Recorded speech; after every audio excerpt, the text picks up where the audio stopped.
अस्सलामुअलैकुम जी, कैसे हैं आप सब। उम्मीद है कि सब बिल्कुल ठीक होंगे। है I am in another vlog. एक तो ना ये बड़ा मसला है, जब मैं वॉइस ओवर करने बैठती हूँ ना तो मेरे गले को पता नहीं क्या हो जाता है। सबको बताना होता है इसने कि हम बीमार हैं। तो ये जी मैं कल बटर चिकन बनाया था, जो कि आपने देखा लास्ट वीडियो में सहरी के लिए। तो बना के मैंने रख दिया। अब हमारी सहरी हो रही है बटर चिकन के साथ। लस्सी है, दही है और साथ में मैंने पराठे बना लिए थे। यहाँ पे नब्बा जो है अपनी चेयर छोड़ के आज हमारे साथ टेबल पे बैठ के खा रही है। उसके बाद जी मैं उठी और कल मेरे ना गले का बहुत ज़्यादा इशू हुआ था। मेरे से उठा, मैं उठ रही थी फिर जाके लेट रही थी, उठ रही थी। मेरा बिल्कुल भी मूड नहीं हो रहा था इफ्तार में कुछ बनाने का। तो फिर मैं ना बड़ी मुश्किल से हिम्मत इकट्ठी करके 5 बजे किचन में आई थी। तो आके मैंने कहा फ्रूट चाट तो मस्ट है। जो जो चीज़ें बिल्कुल बहुत ज़्यादा ज़रूरी थी वो मैंने बना ली थी। तो मैं जब फ्रूट चाट बना रही ना तो मैं सोच रही थी कि यार ये देखो मतलब इस रमज़ान में मैंने ये चीज़ बहुत ज़्यादा ऑब्ज़र्व की है कि फ्रूट चाट भी नहीं लोग बना पा रहे हैं। लोगों का जो है वो, मेरे ख्याल में बहुत सारे लोग ऐसे हैं जिनका फ्रूट चाट के बगैर रोज़ा नहीं खुलता था। फ्रूट चाट तो मस्ट होती थी।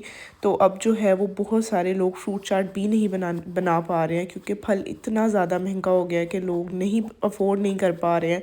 खजूरें इतनी ज़्यादा महंगी हो गई हैं, बिल्कुल भी लोगों से अफोर्ड नहीं हो रहा। हमारे मुल्क में क्या हो रहा है, बेचारे लोग इसी तरह से रोज़े रख रहे हैं कोई। और मैं देख रही थी कि एक बंदा कह रहा था कि मैं जो है वो फाइव सिक्स फिगर्स में जो है वो कमा रहा हूँ। मतलब आप लगा लें कि कोई बंदा जो है वो 1 लाख भी कमा रहा है ना महीने का।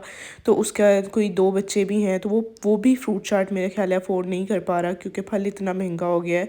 तो पता नहीं हमारे मुल्क का क्या बनेगा। इतना दुख होता है देख के। फिर जब अपनी टेबल देखते हैं, फिर लोगों को देखते हैं, तो फिर बहुत ज़्यादा फील होता है कि ये भी तो, इनका भी तो हमारे जैसे ही दिल है। ये भी तो हमारी तरह रोज़े रखते हैं, ये भी तो हमारी तरह मुसलमान है। बस हमारे मुल्क पे अल्लाह पाक रहम फरमाए और सब लोगों की मुश्किलें आसान फरमाए। और आज तो मेरे गले की इतनी हैवी किस्म की बुरी हालत हुई हुई है ना कि मेरे से बोला भी नहीं जा रहा। बड़ी मुश्किल से वॉइस ओवर कर रही हूँ, पर ज़रूरी है करना है। तो आज मैं बना रही थी क्रीम चाट। मैंने उसमें फ़ाइनली मेरा पाइनएप्पल का जो टिन था वो भी खुल गया था।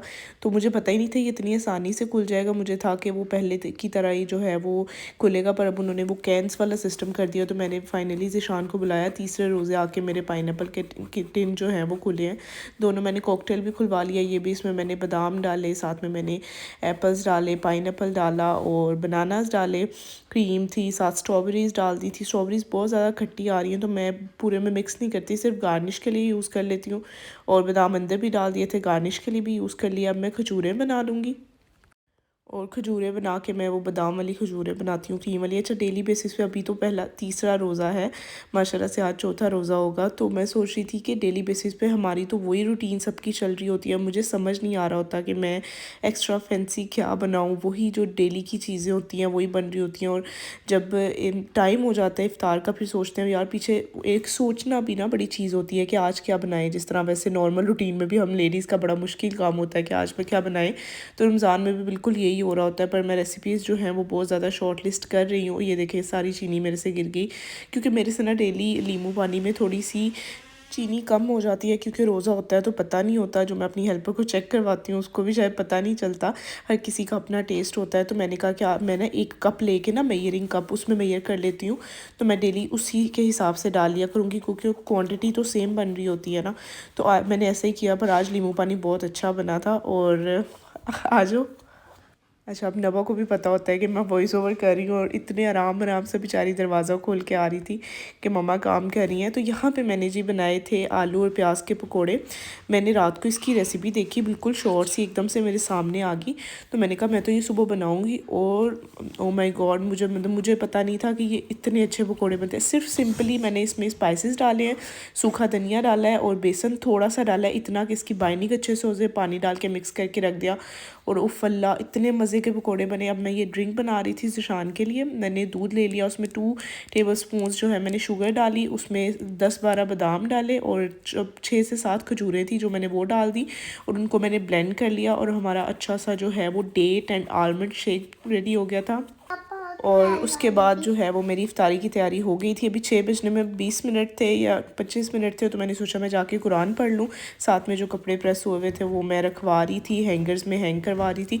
तो मैंने जो है वो कुरान पढ़ लिया साथ में। और आके फिर मैंने फ्राइंग वाली चीज़ें फ्राइंग की, पकौड़े फ्राई किए, समोसे फ्राई किए।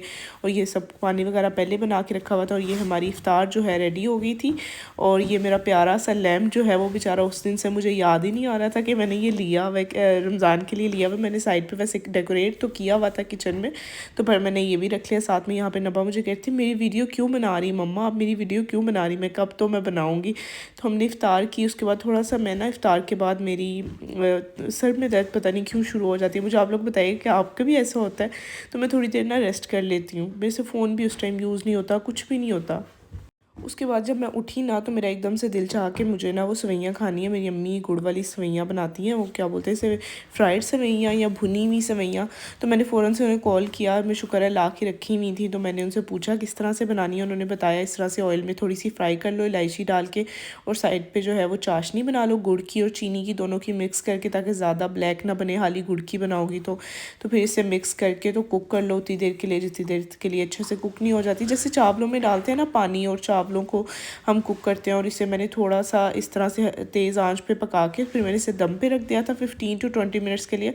और हमारी अच्छी सी सेवइयाँ रेडी हो गई थी, साथ में मैं खाने की तैयारी कर रही थी। और मैंने अभी बाहर से मंगवाए थे नान, क्योंकि सुबह बटर चिकन का नान के साथ ही मज़ा आता है। तो मैंने सोचा मैं ना इसे साथ में नान मंगवा लेती हूँ।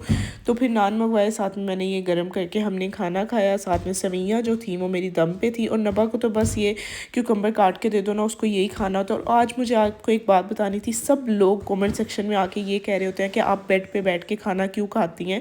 तो भाई ये जो सामने आपको नज़र आ रहा है ना 55 इंच का टीवी, ये जो है ये है वजह हमारी बेड पे खाना बैठ के खाने की। मेरे हस्बैंड के बस नहीं चलता, वो मुझे कहते हैं कि सहरी इफ्तारी भी अपने रूम में किया करें, क्योंकि हमें टीवी के साथ खाना खाने की आदत है, जो कि बहुत बुरी आदत है, पर हमसे नहीं खाया जाता।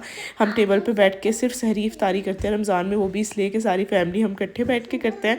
तो खाना सबकी अपनी मर्ज़ी की टाइमिंग का होता है, तो हम खाना रूम में ही खाते हैं। इंशाल्लाह आगे जाके मैं सेटल करूँगी, जहाँ पे टीवी होगा वहाँ पे डाइनिंग टेबल बिल्कुल सामने सेट करूँगी, तो फिर ऐसे ही खाया करेंगे। ये थी जो आज की वीडियो, अच्छी लगी हो तो लाइक